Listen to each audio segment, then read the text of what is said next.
আইটিউব India চ্যানেলে স্বাগত। West Bengal state university BA semester 1 minor core paper political থিওরির আমি সাজেশন দিচ্ছি। Paper code PLSMIN 101T PLSCOR 101T suggestion 2024-25 সালের জন্য দিচ্ছি। অবশ্যই তোমরা কমন পাবে, 100% তোমরা কমন পাবে। প্রথমে সিলেবাসটা একটু দেখে নাও যে সিলেবাসটা তোমাদের পরীক্ষা হবে। তো ইউনিট 1 এ রয়েছে রাজনৈতিক অর্থ, রাজনৈতিক তত্ত্ব কি, সার্বভৌমত্ব, একত্ববাদ এবং বহুত্ববাদ, জাতি ও রাষ্ট্র সামাজিক চুক্তি তত্ত্ব।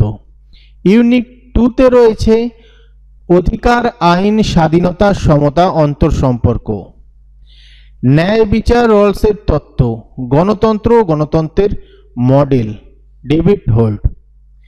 এবার হলো এখানে মান 5 এবং মান 10-এরই প্রশ্ন আসবে।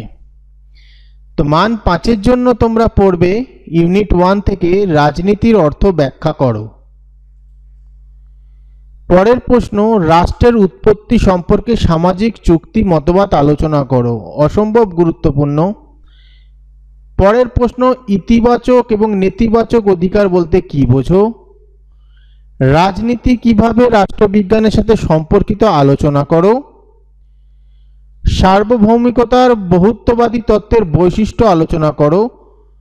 বড় প্রশ্ন গত বছর এসে গেছে সার্বভৌমত্বের বহুত্ববাদী থেকে, তো এবছর ছোট প্রশ্ন গুরুত্বপূর্ণ রয়েছে, জাতীয় রাষ্ট্রের মধ্যে পার্থক্য লেখো।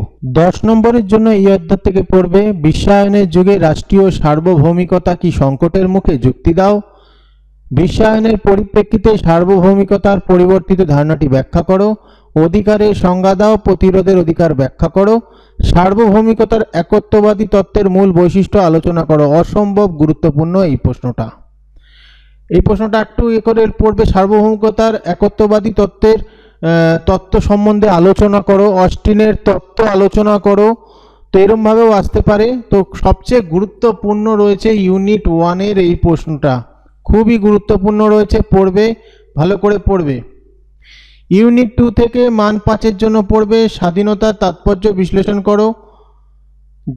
তারপর হচ্ছে রলসের জাস্টিস অ্যাজ ফেয়ারনেস ধারণাটি ব্যাখ্যা করো। রুশোর প্রকৃতির রাজ্য এবং রুশো সাধারণ ইচ্ছা টিকা লেখো। স্বাভাবিক অধিকারের টিকা লেখো, 3টে টিকা রয়েছে। 10 নম্বরের জন্য পড়বে বিভিন্ন ধরনের ন্যায় বিচারের ওপর একটি সংক্ষিপ্ত টিকা লেখো। স্বাধীনতা, সাম্য ও আইনের মধ্যে পার্থক্য বা সম্পর্ক লেখো। রলসের ন্যায় ধারণায় সাম্য ও বিভিন্নতার নীতিটি সংক্ষেপে ব্যাখ্যা করো।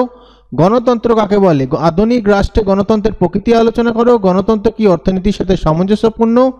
ডেভিড হেল্ডের গণতন্ত্রের শ্রেণীবিভাগ, ডেভিড হেল্ডের গণতন্ত্রের শ্রেণীবিভাজন বা শ্রেণীবিভাগ পড়বে। এই কোশ্চেন প্রত্যেকটাই পড়ে রেখো, অবশ্যই কমন আসবে।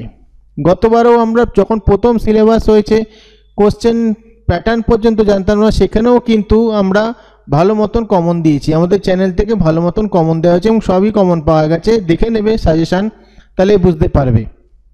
তো এবারে আসার চান্স আরও বেশি, আরও স্ট্রং, অবশ্যই কমন পাবে তোমরা। ভিডিওটা ভালো লাগলে লাইক কমেন্ট শেয়ার করে দিও। আর কারোর যদি স্টাডি মেটেরিয়াল প্রয়োজন হয় অবশ্যই কমেন্ট করে জানিও, অবশ্যই সেই স্টাডি মেটেরিয়াল দিয়ে দেওয়া হবে।